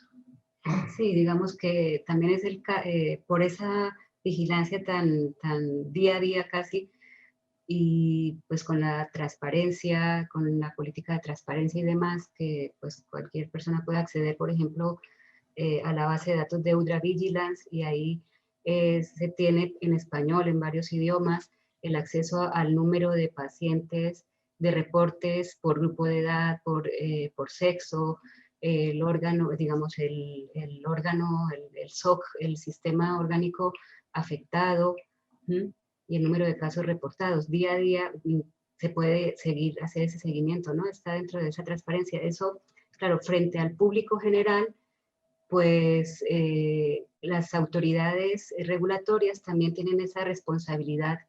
El punto de vista de la autoridad regulatoria es no tener siempre en mente la salud pública y intentar pues que la población, digamos, no rechace este mecanismo de tratamiento de la pandemia, ¿no? De manejo de la pandemia, ¿no? Entonces, por ejemplo, para las vacunas, pues la EMA, la Agencia Europea de Medicamentos, tiene un comité específico de farmacovigilancia, que es el PRAC, por sus siglas en inglés, y normalmente el PRAC se reúne cada mes, ¿sí? Van a reunirse allí mensualmente con una serie de señales, de potenciales señales para todos los medicamentos, pero ahora en el caso de estas vacunas anti-COVID, están sacando resúmenes de seguridad mensuales respecto a las posibles señales que hayan aparecido.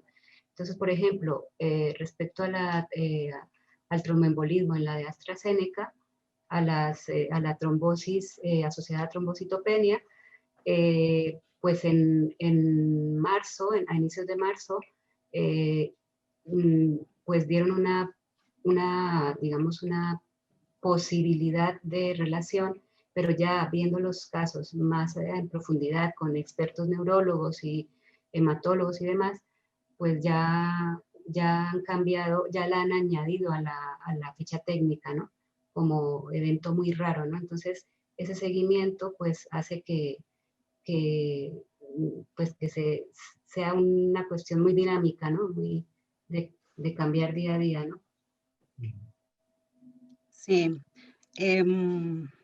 Yo quisiera añadir a eso el hecho de que sea una aprobación de emergencia, autorización en tiempo tan corto, el hecho de que básicamente estamos viendo reacciones adversas inmediatas o las reacciones que se pueden evaluar a muy corto plazo, pero no conocemos las reacciones adversas a mediano plazo ni a largo plazo. Si bien son vacunas, tienen una estructura muy sencilla, podrían de todas maneras generar otros tipos de reacciones y estamos trabajando solamente con las de corto plazo. Esa sería una desventaja de la aprobación de emergencia. Em, y también algo que decía el profesor Laporte, eh, Juan Ramón Laporte, farmacólogo catalán, que pues decía que es como un gran experimento global en una evaluación en que la seguridad tenemos información básica, tenemos información inicial, pero hace falta mucho de información y va a depender mucho de qué tan capaces seamos nosotros de hacer el seguimiento, de hacer las detecciones, de vigilar y de estar pues eh, al lado de todo lo que está sucediendo con esta vacuna. Entonces, sí, pues todos hemos comentado que es una emergencia, que es una pandemia, que se requiere tener un manejo eh, inmediato, que está produciendo un número de muertes apreciable y que requerimos un tratamiento. Pero sí el punto de este tipo de aprobaciones pues genera cierta preocupación, digámoslo así. Profe, y yo quiero, usted tiene esa pregunta más adelante, pero pues de una vez ya que estamos en el tema, porque lo ha mencionado tanto Gonzalo como la doctora María Cristina y ahora usted también, y es, o sea, la aprobación de emergencia yo creo que era necesario, teníamos un balance riesgo-beneficio aceptable, pero para poder, digamos, hacer esta autorización de emergencia se requieren unos mecanismos de vigilancia y control muy rigurosos, ¿vale? Ya nos está comentando la situación de Europa y yo ahora les comento la situación en Colombia, es deplorable. O sea, aquí yo alguna vez escuché al director del INVIMA diciendo que nosotros tenemos el programa de farmacovigilancia mejor de Latinoamérica y hasta ahora no hay ninguna entidad del Estado que haya asumido el programa de farmacovigilancia de vacunas. O sea, primero dijeron, no, eso lo va a hacer el Instituto Nacional de Salud. El instituto dijo, no, eso lo tiene que hacer el INVIMA. El INVIMA dijo, no, eso es del IES. Y finalmente nadie está haciendo vigilancia. Nosotros tenemos un programa con un grupo de investigación que pasamos un proyecto y nos aprobó vicerrectoría y ya hemos identificado una gran cantidad de reacciones que deberían estar en algún lado. Pero es que las reacciones adversas que están presentando, así sean leves, moderadas, no sé si esas no se registran, ¿qué podemos esperar de las reacciones raras, ¿no? Entonces, urge realmente que alguna entidad del Estado diseñe una base de datos que tenga un grupo de expertos que haga seguimiento a eso. Pero nosotros estamos atendiendo a lo que está pasando en otros países y reproducimos las cosas y acá no estamos haciendo vigilancia ni activa, ni pasiva, ni nada por el estilo. Entonces, eso es lo que realmente trae el problema. O sea, el riesgo es no tener un programa de farmacovigilancia bastante estricto, bastante riguroso para poder detectar estas cosas que se pueden ver cuando se vacunan a millones de personas. Sí, gracias Julián por complementarlo, porque sí, esa es una gran preocupación para nosotros en Colombia. Es una observación que debemos hacer porque este es un programa que ha requerido muchos recursos, financiación, que se está haciendo un gran esfuerzo a nivel mundial para lograr pues la inmunización, para lograr proteger a la población, pero se debería dar una mayor inversión, se debería apoyar a los programas de farmacovigilancia. Como dice Julián, esta era otra pregunta que teníamos y es, en Colombia, mm, ¿qué podemos hacer? Pues nos comenta Cristina de cómo lo manejan en Europa, de cómo hacen el seguimiento, cómo hacen las reuniones y cómo hacen el reporte. pero pues nosotros tenemos esa gran preocupación de que en Colombia se haga un programa de farmacovigilancia que funcione, que permita registrar cualquier tipo de efecto que produzcan estas vacunas en nuestra población y que podamos hacer un seguimiento real. Y esa sí es una gran preocupación para nosotros.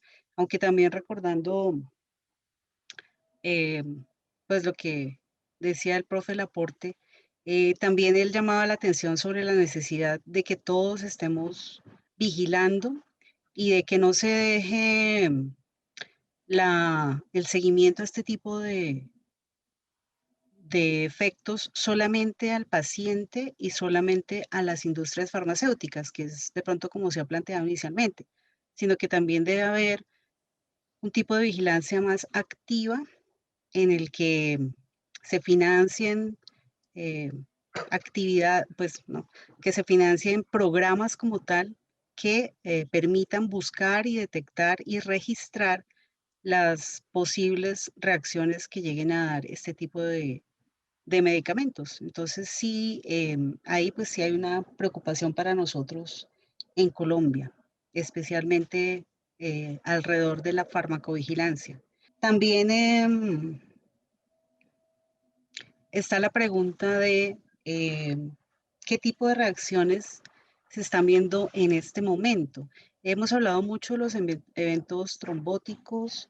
De hecho, me llamaba la atención que en el segundo Congreso Nacional Multidisciplinario alrededor del COVID-19 que se hizo en España, en una de las charlas en que se hablaba de ética e investigación alrededor de la vacuna, se mencionaba, por ejemplo, que la proteína de espícula es muy trombótica. Y me quedé pensando mucho porque, pues, esta afirmación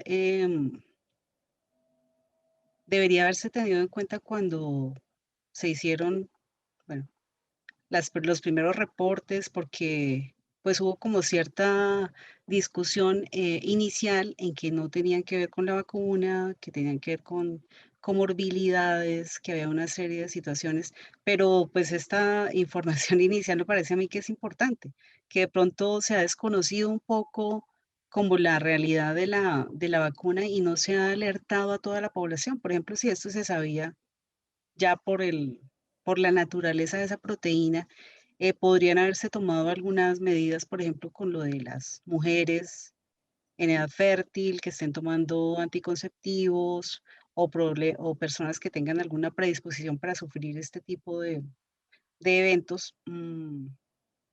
Considero yo que eso debería haber sido manejado diferente desde el inicio. No sé ustedes qué opinan, profes. O sea, yo creo que es que hay mucho ruido. O sea, todas estas cosas, o sea, de pronto la proteína spike es trombótica, luego deja de serlo, luego... O sea, yo es que cada día oigo cosas distintas. Entonces, todo esto hay que tomarlo como, con pinzas, ¿no? Como se dice, ¿no? Entonces, por ejemplo, pues, digamos, la vacuna de Pfizer o Moderna, los problemas, las reacciones adversas que ha dado ha sido más bien de reacciones anafilácticas. Y ahí pues está todo el tema de que si el polietilenglicol, que si no sé qué. Luego otros dicen que no, que puede ser, no sé. Si fuera la proteína Spike, pues, pues ahí tendríamos también problemas trombóticos, pero sin embargo no lo tenemos. Entonces, no sé, es muy cambiante todo esto. También se decía, por ejemplo, con los trombos, pues primero se decía que eran mujeres y que eran mujeres jóvenes y tal.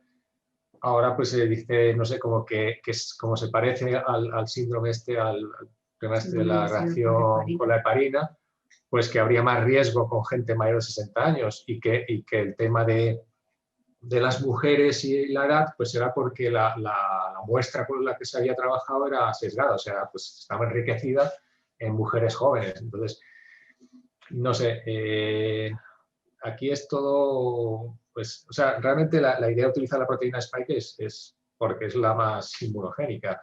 Ahí está la nucleoproteína y tal. Y todo tiene efectos secundarios. Entonces, bueno, vamos a ver si realmente se confirma eso, si no se confirma, si etcétera. O sea, entonces... Doctor Gonzalo, es que usted que es experto en el tema de los ácidos nucleicos y y todo lo relacionado, hay la creencia de que el RNA mensajero primero se puede meter al núcleo y causar de pronto alteraciones genéticas, que esto es una terapia génica, que etcétera, etcétera. Entonces quisiera que por favor nos comentara respecto a eso a los asistentes, esa realidad, porque ya le digo, hay mucha desinformación, así como con esta cuestión de los eventos tromboembólicos, también que el hecho de que sea un ácido nucleico y realmente nos convierte en una fábrica de proteínas spike, ¿no? O sea, realmente es terapia génica, pero ¿eso qué consecuencias podría traer o qué sabe usted al respecto? No, o sea, realmente el RNA mensajero no, digamos, no puede, no se contempla que pueda integrarse en el genoma humano. O sea, digamos, lo que es, o sea, por ejemplo, los retrovirus, los virus de retrovirus, por ejemplo, el virus del SIDA, pues se tiene una retrotranscriptasa. Eso es una enzima, o sea, como hablábamos antes, ¿no? Que la información genética se almacena en el núcleo en forma de DNA, es una molécula estable. Ese DNA se transcribe a RNA mensajero que sale al citoplasma. El proceso inverso, en el caso de los retrovirus, pues se da con la retrotranscriptasa. Aquí lo que estamos metiendo es un RNA mensajero dentro del citoplasma. Ese RNA mensajero pues se queda en el citoplasma y no, o sea, no hay mecanismos de importación, no sé que fuera, no sé, la división celular o algo así. Pero, digamos, no es, o sea, no se conoce ese tipo de mecanismo. O sea, es solamente el caso de los retrovirus que se puede transferir información genética desde un RNA e insertarse en forma de, o sea, insertarse en la secuencia de nucleótidos del DNA de una persona, ¿no? Entonces, se habla de los ácidos nucleicos. Los ácidos nucleicos, una cosa es el DNA, que es nuestra información genética, y otra cosa es el RNA, que es simplemente una molécula, digamos, muy lábil, que está ahí y que enseguida se degrada. Entonces, la idea de que un RNA mensajero, o sea, el RNA mensajero es un template, es un molde para sintetizar la proteína y enseguida se degrada, desaparece. No es posible, digamos, no es factible esa entrada del RNA para ser transcrito a DNA, y, o sea, ser copiado a DNA, insertarse. O sea, en las células de mamíferos pues existe, se han encontrado lo que se llaman los... Bueno, se ha ido sabiendo que, por ejemplo, el genoma humano pues tiene una gran cantidad de lo que se llama basura, ¿no? La basura. O sea, realmente los genes de todo nuestro DNA son aproximadamente el 1%, 2%. Pero ¿qué ocurre? Que y dentro de esos basura, pues hay lo que se llama, hay cierta actividad retrotranscriptasa, pero es como una especie de parásito. O sea, son secuencias que se transcriben en un RNA. Ese RNA se traduce a una proteína que tiene actividad retrotranscriptasa, pero sobre esa única secuencia. O sea, es muy específica esa secuencia. Lo que hace es parasitar y replicarse y generar muchas copias de sí mismo en el DNA. Y eso, digamos, llevamos millones de años con ello y no nos pasa nada. O sea, es un mecanismo general que incluso puede tener un papel protector, porque se especula mucho con todo este DNA basura, que lo que puede al final es, digamos, protegernos de mutaciones, ¿no? Porque, digamos, si nuestro genoma fuera tan pequeño como nuestros genes, pues la probabilidad de mutación generaría inmediatamente variantes de nuestros genes deleterias. O sea, no serían posibles, digamos, la viabilidad celular. En cambio, con toda esta, digamos, cantidad de basura, lo que generamos es que diluimos la probabilidad de tener mutaciones en nuestros genes, ¿no? Entonces, en definitiva, digamos, lo que es la retrotranscripción en células eucariotas, pues no es un mecanismo normal, o sea, no es un mecanismo que tengamos. Entonces, el paso de un RNA mensajero al núcleo y su copia en forma de DNA no es un mecanismo que exista en nuestras células, ¿no? En definitiva, es una molécula muy inestable que sirve para sintetizar una proteína y luego se degrada. O sea, no... Sí. Muchas gracias. Tenemos aquí unas preguntas en el chat. Voy a leer una de ellas. Dice, teniendo en cuenta que las vacunas suministradas hasta el momento previenen síntomas graves del COVID-19, ¿qué tan efectivo es administrarlas en personas que ya generaron una respuesta inmune puesto que ya adquirieron la enfermedad? Es un gran debate eso, Sí. si esas personas se tenían que despriorizar o no,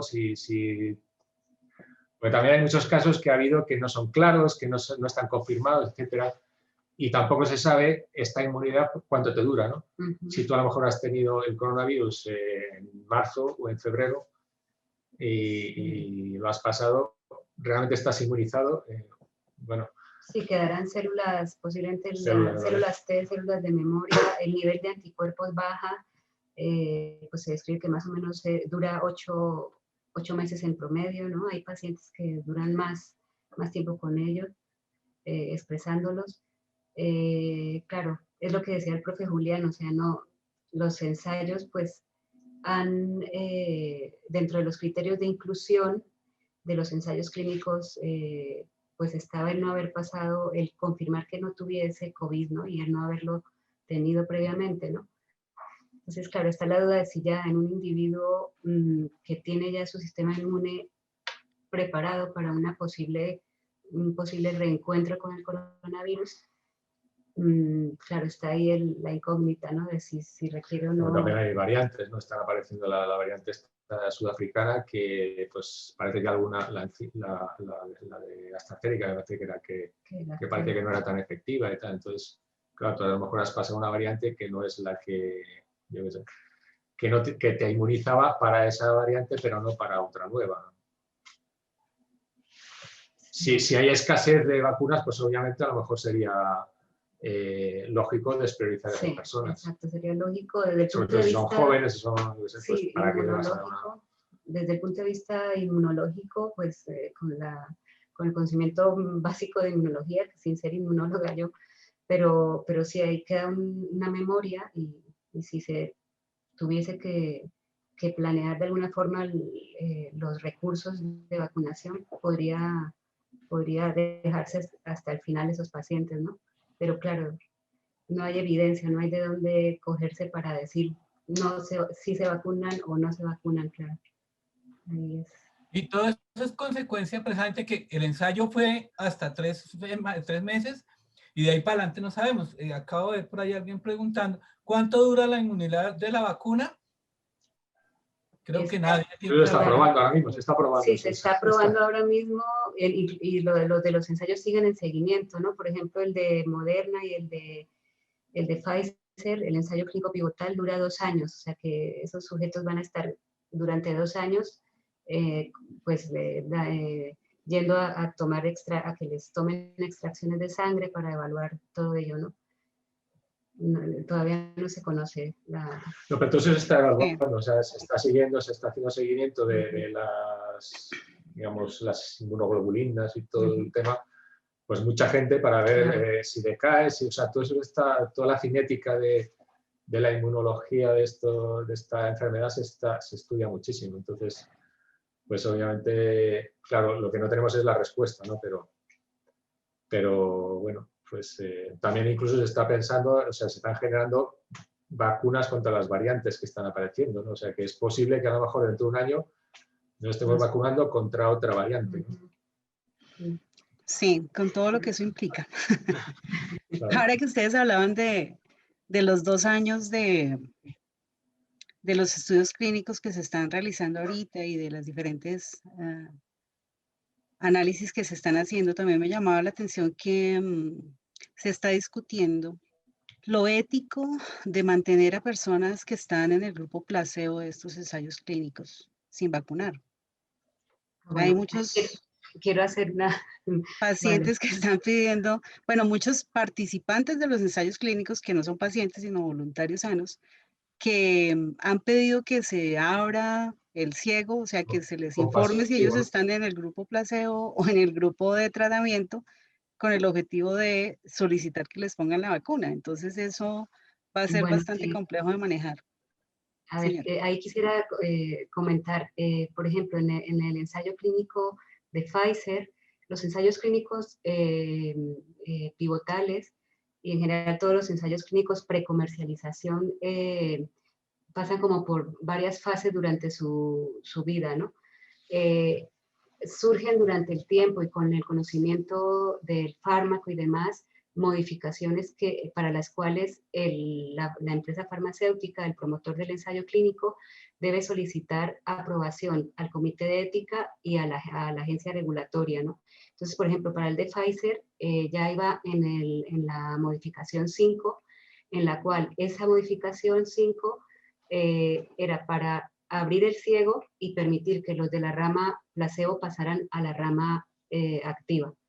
Y eso está aprobado, digamos que durante la vida de un ensayo clínico van apareciendo ese tipo, hay esa posibilidad, ¿no? También el protocolo de un ensayo clínico desde el inicio ya puede considerar la posibilidad de cambio de grupo si se observa pues un diseño adaptativo de eso. Sí, un diseño, sí, exacto, o que pasen a la rama contraria, digamos que puede estar desde el inicio del ensayo o durante la vida del ensayo, durante el desarrollo del ensayo. Ya una vez inicia y demás, con los resultados que se van obteniendo, pues el promotor puede hacer esa solicitud y efectivamente se está haciendo en los ensayos.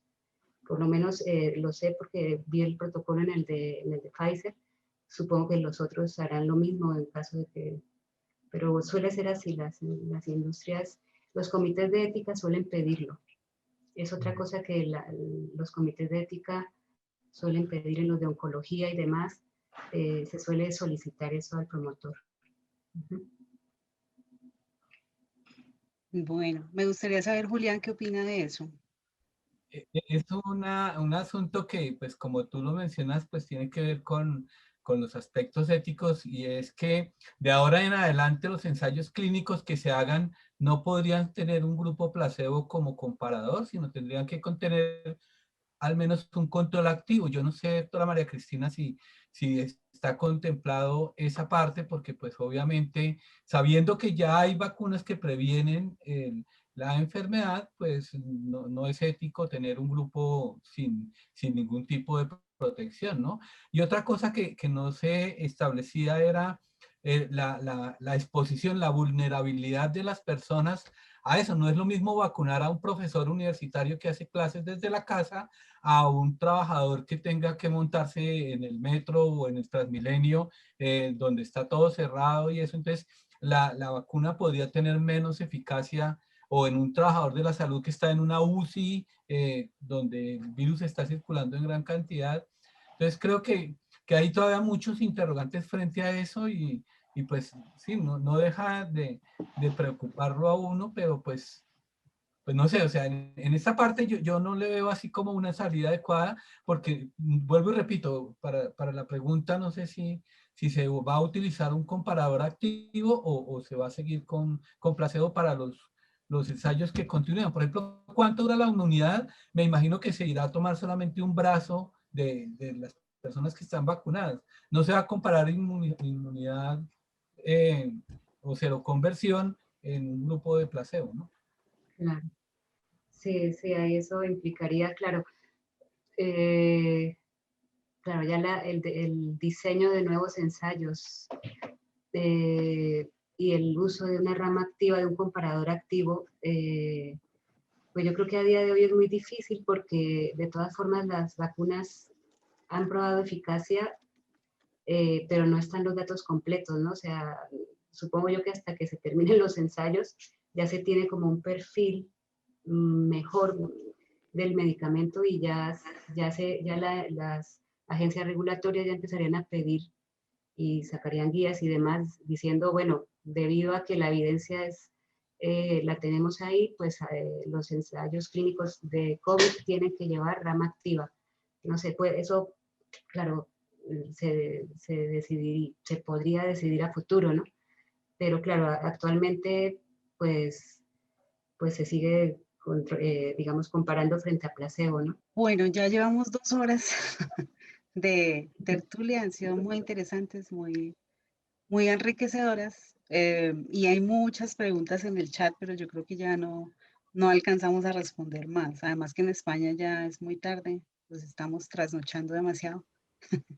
Me gustaría así que termináramos de forma propositiva, de forma ya más específica, ¿qué podríamos nosotros hacer en este caso de las vacunas qué podríamos hacer como sociedad, qué podríamos hacer como profesionales del área de la salud, qué podríamos hacer como personas que están recibiendo este tipo de vacunas.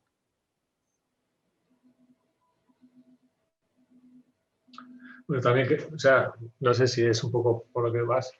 Yo también quería dar, o sea, un mensaje un poco de tranquilidad, porque todo esto que estamos hablando de los trombos y todo eso, o sea, son frecuencias muy bajas. O sea, son. Yo antes estaba haciendo los cálculos, por ejemplo, si asumimos que en España se ha infectado 15%, etcétera, estaríamos hablando de que la tasa de mortalidad del coronavirus, si te infectas por coronavirus, pues sería del 1%, así. Y eso, pues ahí, incluso si eres mayor, si tienes hipertensión, etcétera, pues bastante más. Entonces, claro, pues, estamos hablando de un 1% frente a uno de 100.000, por ejemplo. Lo que se está estimando para los trombos estos es un caso de cada 100.000, ¿no? Entonces, no sé, yo pienso que es claramente favorable el seguirla, o sea, el ir tranquilo a vacunarse, ¿no? O sea, son casos muy raros que obviamente hay que seguir y, por ejemplo, si se ve que esta vacuna, hay otra vacuna que está disponible que es mejor que esta, pues sustituirla y ya está. Pero no por eso, o sea, si paramos mucho tiempo la vacunación, pues claro, vuelve a infectarse, vuelve a subir los casos, vuelve a haber más muertes, etcétera. Entonces, más restricciones, más restricciones también es un tema, porque económico. estamos hablando solamente de la salud, pero también es un tema económico, o sea, que al final es la salud, porque si no tenemos con qué vivir, pues al final nos moriremos de hambre, aunque no sea de coronavirus, pero nos moriremos de hambre en nuestra casa. Entonces, es psicológico, ¿no? Los niños que han estado, bueno, en Colombia siguen estando sin ir al cole, o sea, entonces, el mundo perfecto no existe y hay que tener, o sea, y hemos tenido estos casos, pero no por eso hay que alarmarse, digamos, o no hay que, digamos, decir, no, pues yo no me, o sea, por ejemplo, esto que hubo en España, ¿no? que de pronto dejó de vacunarse el 70% de las personas, ¿no? Entonces, es un poco lamentable, ¿no? Que también es un poco, esto ocurre con otros fármacos, siempre ha ocurrido, pero aquí, como estamos todos enfocados en esto, pues claro, salta los medios de comunicación y se expande mucho, ¿no? Entonces, pues bueno, en general, vamos, que yo creo que hay que seguir adelante con la vacunación y que hay que tener confianza, vamos. Yo adicionaría, profesora Marta y compañeros del foro, y siempre lo he sostenido y creo que lo va a sostener todavía más, el hecho de que la vacunación per se no va a acabar con la pandemia. O sea, la pandemia tiene un componente social altísimo. En Europa el confinamiento, las cuarentenas funcionan muy bien porque las personas tienen empleos, tienen subsidios del Estado y todo, Bueno, pero acá en Colombia el 60% de las personas están en la informalidad y tienen que salir a buscar el trabajo y a hacer las cosas, ¿no? Entonces, un sistema de salud que está mercantilizado y aquí solamente hay UCIs para cuando hay una u otra cosa y nos cogieron con los pantalones abajo. O sea, la falta de UCIs no es un problema de salud pública, es un problema del sistema de salud que no estaba preparado para una pandemia. Entonces, ¿y quiénes tenemos que pagar los platos rotos? Pues el resto de personas, porque no había ni personal, no había ni medicamentos, ni había UCI suficientes para atender una tragedia de tal magnitud. Entonces, el asunto de la vacuna va a ayudar muchísimo, eso es innegable y es definitivamente la única estrategia que tenemos por ahora para regresar, comillas, a la normalidad. Pero las condiciones sociales, económicas y de inequidad que existen en el país, esto no lo va a tratar ninguna vacuna. Eso no lo va a menos que sea la vacuna que está poniendo Carrasquilla ahora, que esa sí nos va a matar, ¿no?